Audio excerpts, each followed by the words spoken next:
Hi, this is Michael Orrell from MobileBurn.com, and today we're going to take a look at the new and improved Apple iPad 2 tablet computer. So here's the iPad 2 itself. Let's take a quick look at it. Hardware is very similar to the original iPad. Smoother lines, it's a little bit more rounded here. It's definitely thinner. Still a large area around the outside of the display, same 9.7-inch display. Very, very similar, even the way it feels. It's the same kind of anodized aluminum back on it. Quite nice, quite attractive. Not all that different from the original, which I have right here. Let's put these two devices facing each other so you can get a look at the new change in profile. You can see the new device, the iPad 2 up here on top, is significantly thinner and definitely has a more rounded profile. Doesn't have some of the, I'm not going to say sharp, but angled bevels and corners and stuff that the original had. In terms of layout of controls, very similar. You see we've got volume on the left hand edge with the sliding switch that can be set for a rotation lock or for mute. Notice the camera though, the original obviously has no camera, and not only does this one have a camera here on the rear, it of course also has a forward facing camera right up here for FaceTime and other applications like that. Home button's still at the bottom, and you can still double tap it to access the task switcher. Instead of the speaker ports you have on the original iPad down here at the bottom, you now have a larger grill area on the iPad 2, so even when you're holding it down here at the edge, it's more likely you're going to get the sound out that you need. Same port as before for charging and everything like that.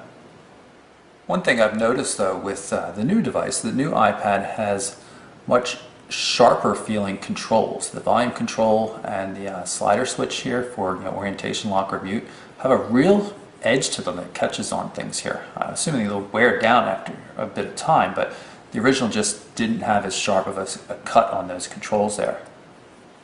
Of course, now there's more than one tablet on the market right now, so here we have the iPad 2 compared to another device on Verizon Wireless. This is the Motorola Xoom. Both are connected to Verizon's 3G data network right now. You can see significant differences in the way the displays look. The Xoom's display has a yellow tint to it, just not as bright. Both displays are at maximum brightness right now. Both browsers function quite well.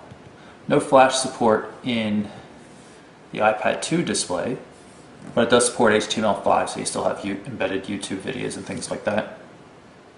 Here are the two devices facing each other so you can compare thickness.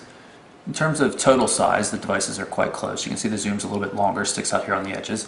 When I flip it around, you can also see that the iPad is wider as well. So in general, very close. Pull up the browser here again and just switch to a different tab. So I've been running a couple of JavaScript animation tests and stuff, just trying to get a feel for how much faster the browser is, because the iPad 2 has an improved JavaScript engine and it also has a dual-core processor. In my experience, maybe 15%, 20% faster for most things. An improvement, but definitely not the doubling in speed we were expecting. But nonetheless, still a very good browsing experience. Go back and we'll jump into the mail application, and there's support for all sorts of different mail systems. We've got support for Exchange and IMAP, POP, all that kind of stuff. So right here, this is Exchange. It's actually a Gmail account being pulled in through Exchange, so I get access to contacts and calendar appointments. Not as good as the built-in Gmail client you'd see in an Android device, but still pretty solid. I'll show you the Gmail support here. Now, if you configure as a normal Gmail account, you get access to Notes and Calendar, but not Contacts. So that's why I recommend using it as an Exchange system, so you can pull in all your contacts.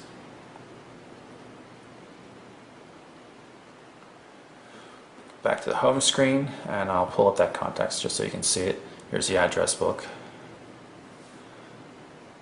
contacts, and little index tabs along the left-hand side here. YouTube client. My son was playing this earlier. One thing I noticed is the speakers seem to be a fair bit better on this than they are on the original iPad.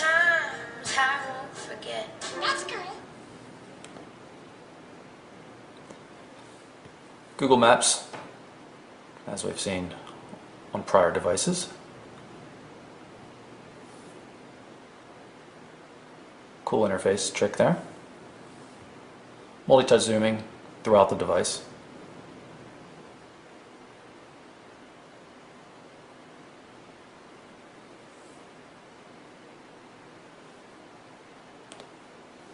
So here's the App Store. Apple's App Store is curated, meaning everything's organized by people as opposed to the Android market, which is a little more automated. Apple's App Store is definitely a little bit better organized as a result. Game Center.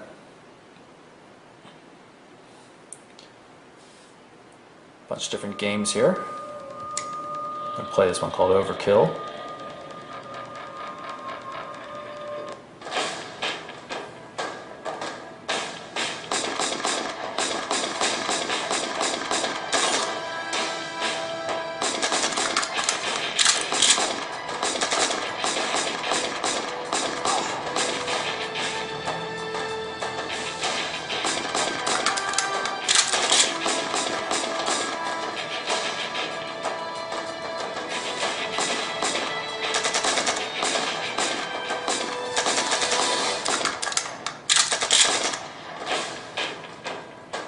Here's the iPod application. All the music is.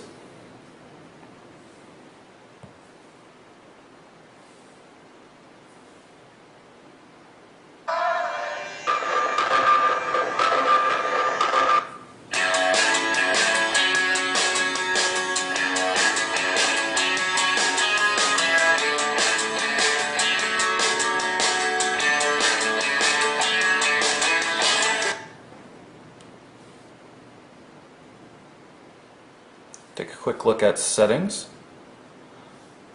Pretty nicely organized. Of course, in addition to 3G data, this also has Wi-Fi. Notification from Game Center. Other applications with push notifications, they'd show up here as well. Brightness settings, wallpapers. Most of the major applications have their settings here as well. Calendar.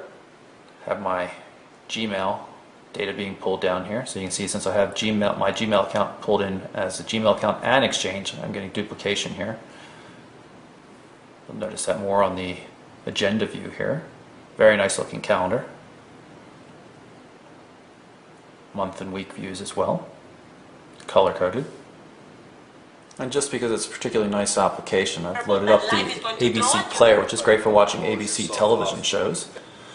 Very nice interface, definitely tablet friendly.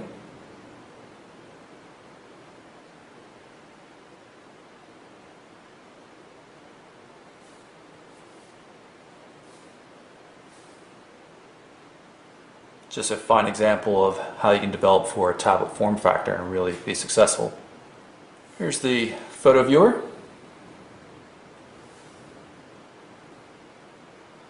See the different albums.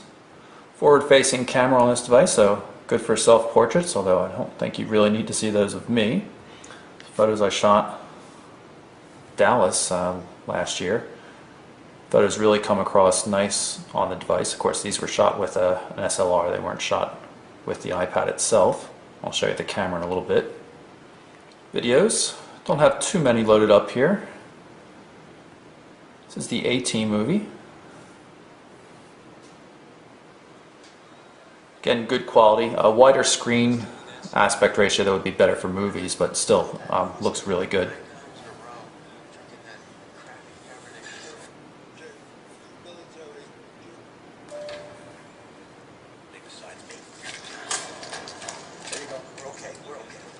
However, this video was indeed shot with the iPad 2. As is the case with most tablets, it's a little bit awkward to hold and shoot a video with something this large, but you can see the quality is still pretty good and the audio definitely comes across nicely. Little film strip type view here for jumping around makes it easier to find the spot you're looking for.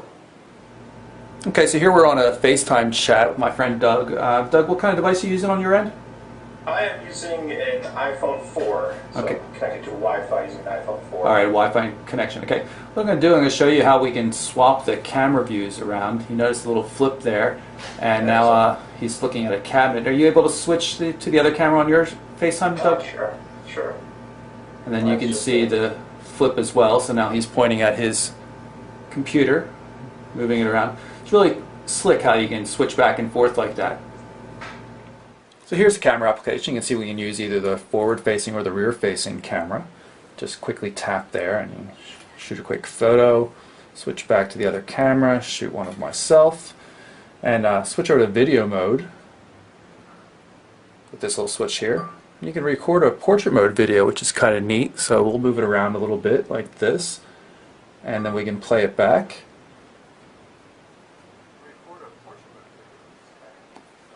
Works very well. And naturally it works in landscape mode too, just like that.